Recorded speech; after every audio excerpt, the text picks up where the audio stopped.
Alguien te pregunta algo directo, algo que preferirías no responder con total honestidad, y justo antes de responder, tu voz sube ligeramente de tono, apenas perceptible para el oído entrenado. Hablas un poco más rápido de lo normal, como si quisieras terminar la frase cuanto antes. Tal vez te aclaras la garganta sin necesidad real, un gesto casi automático. Tú no lo decidiste, tu cuerpo lo hizo por ti, sin pedirte permiso. Porque tu voz, específicamente, cambia de forma casi imperceptible cada vez que decides mentir. Durante décadas se buscó, sin demasiado éxito, un detector infalible de mentiras basado en el cuerpo. El polígrafo tradicional, inventado a principios del siglo XX y popularizado durante décadas en investigaciones criminales, mide sudoración, presión arterial y ritmo cardíaco, y resultó ser mucho menos confiable de lo que la cultura popular asume. Numerosos estudios independientes han demostrado que el polígrafo puede ser engañado con técnicas relativamente simples y que produce tanto falsos positivos como falsos negativos, con una frecuencia preocupante para cualquier uso legal riguroso. Pero la voz humana, según investigaciones más recientes en psicología y neurociencia del habla, guarda pistas mucho más consistentes de lo que cualquier polígrafo logró detectar jamás. El investigador Klaus Tscherer, pionero reconocido internacionalmente en el estudio de la voz y la emoción humana, documentó a lo largo de su extensa carrera que mentir activa el sistema nervioso simpático, la misma red neuronal que se enciende ante cualquier amenaza física real e inmediata. Tu cuerpo, al mentir, no distingue del todo entre el riesgo de ser descubierto y el riesgo de ser atacado por un depredador. Y si tu especie nunca desarrolló un sistema separado para gestionar el miedo social y el miedo físico, piensa en cómo vivían tus antepasados, en grupos pequeños donde cada individuo dependía completamente de la confianza del resto para acceder a comida, protección y cooperación.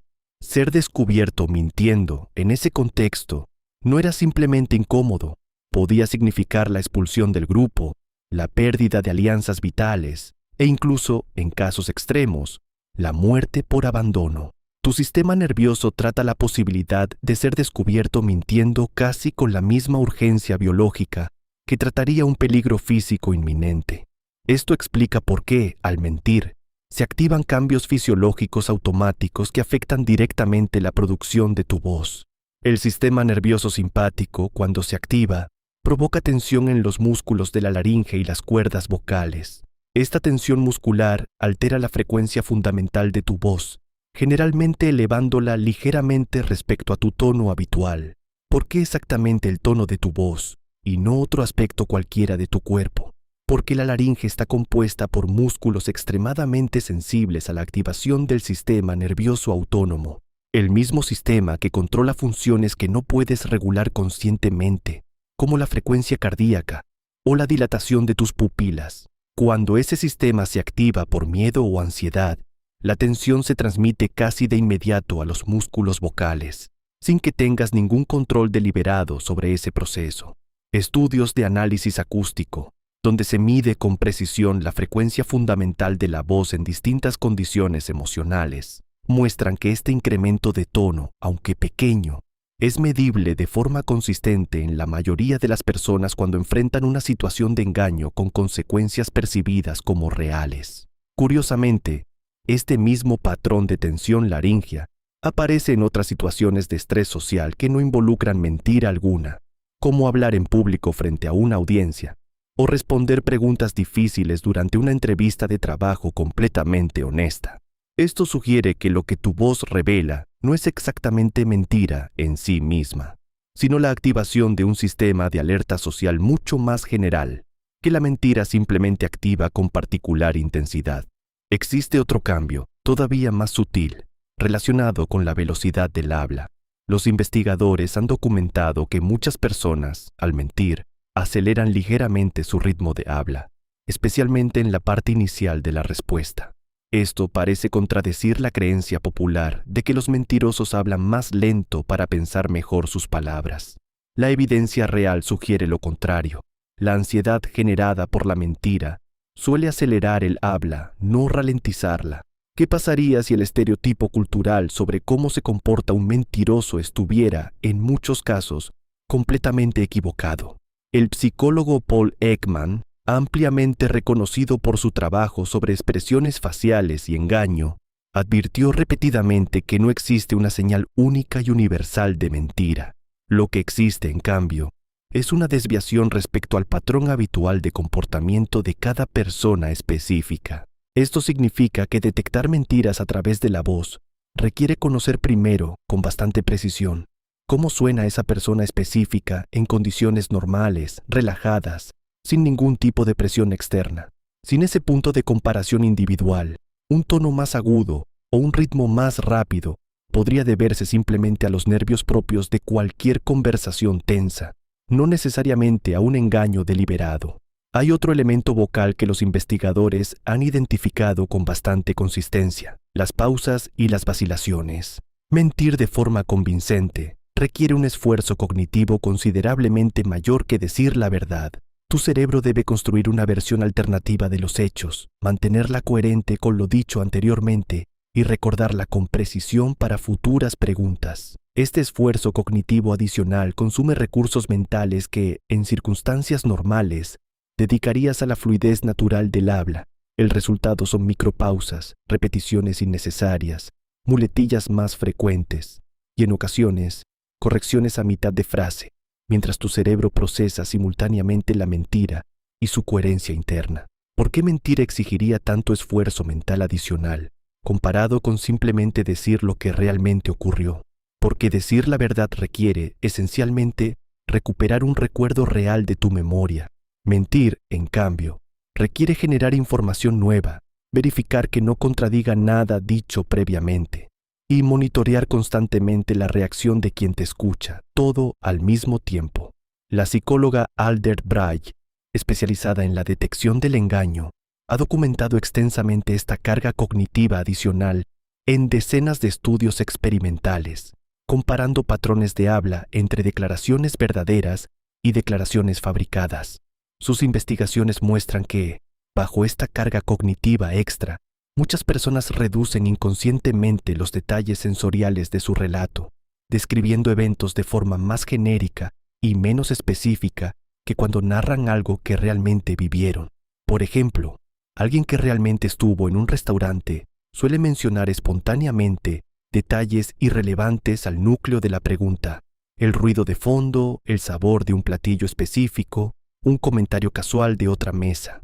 Alguien que inventa la misma historia, en cambio, tiende a limitarse a los elementos estrictamente necesarios para sostener el relato, porque generar detalles sensoriales inventados exige un esfuerzo cognitivo adicional que rara vez se sostiene de forma espontánea. Existe también un fenómeno interesante relacionado con el volumen de la voz.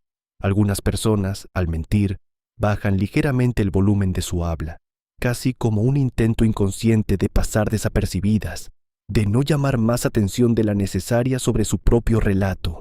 Este comportamiento recuerda a otros mecanismos animales de evitación de conflicto, donde reducir la propia visibilidad, ya sea vocal o física, disminuye el riesgo percibido de una confrontación directa. ¿Y si bajar la voz, sin proponértelo, fuera una versión moderna del mismo instinto que hace que un animal se agache para pasar desapercibido frente a un depredador? Hay una diferencia crucial entre la mentira espontánea y la mentira ensayada, que también se refleja claramente en la voz. Cuando alguien prepara una mentira con anticipación, practicándola mentalmente varias veces antes de decirla, muchos de estos indicadores vocales se atenúan considerablemente, porque el esfuerzo cognitivo de improvisación desaparece casi por completo. Esto explica por qué mentirosos experimentados o personas que han repetido la misma falsedad muchas veces logran sonar sorprendentemente naturales y convincentes, mientras que una mentira improvisada en el momento suele delatarse con mucha mayor facilidad a través de estas señales vocales involuntarias. ¿Qué pasaría si la práctica en la mentira funcionara casi de la misma forma que en cualquier otra habilidad humana, reduciendo gradualmente el esfuerzo consciente necesario para ejecutarla? Esto tiene implicaciones interesantes sobre por qué ciertas mentiras cotidianas, repetidas incontables veces a lo largo de una vida, como pequeñas cortesías sociales o excusas habituales, apenas producen ninguna señal vocal detectable, mientras que una mentira nueva, improvisada bajo presión, casi siempre deja rastros mucho más evidentes. Tu cerebro, en cierto sentido, trata la mentira igual que trataría cualquier otra tarea compleja. Cuanto más la repites, menos recursos cognitivos consume y menos señales físicas involuntarias produce en el proceso. Este conocimiento tiene aplicaciones prácticas importantes en contextos como interrogatorios policiales, entrevistas de trabajo e incluso negociaciones comerciales, donde detectar inconsistencias vocales puede ofrecer pistas valiosas, aunque nunca definitivas por sí solas. Los investigadores en este campo insisten en un punto crucial. Ninguna señal vocal aislada constituye prueba concluyente de mentira. El nerviosismo genuino, la ansiedad social o simplemente hablar sobre un tema incómodo pueden producir exactamente los mismos cambios vocales que una mentira deliberada. Por eso, los especialistas en detección del engaño trabajan siempre con patrones acumulativos, buscando múltiples señales convergentes y comparando siempre el comportamiento actual de una persona con su comportamiento habitual establecido previamente, en lugar de basarse en una sola señal aislada. ¿Qué tan seguido has notado un cambio sutil en la voz de alguien cercano, sin poder explicar exactamente qué fue lo que te hizo dudar de sus palabras? Es probable que tu propio cerebro, sin que lo notes conscientemente, esté procesando constantemente estas mismas señales vocales, comparando el tono, el ritmo y las pausas de quien te habla con un patrón interno de lo que consideras un habla normal para esa persona específica.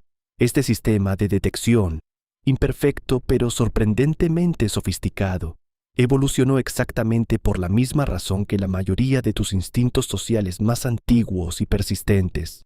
En un mundo donde la cooperación grupal determinaba directamente tu supervivencia diaria, detectar a tiempo quien no estaba siendo honesto contigo representaba una ventaja evolutiva demasiado valiosa como para dejarla completamente al azar. Tu voz, y la de todos los que te rodean, sigue revelando, en fracciones de segundo casi imposibles de controlar por completo, mucho más de lo que cualquiera de ustedes quisiera admitir en voz alta. Tal vez por eso, incluso sin ningún entrenamiento formal en detección del engaño, tantas personas describen esa sensación difusa de que algo en su voz no encajaba mucho antes de descubrir la verdad completa de lo que realmente había ocurrido. No era intuición mágica, era simplemente tu propio sistema de escucha ancestral, funcionando exactamente como fue diseñado hace miles de generaciones.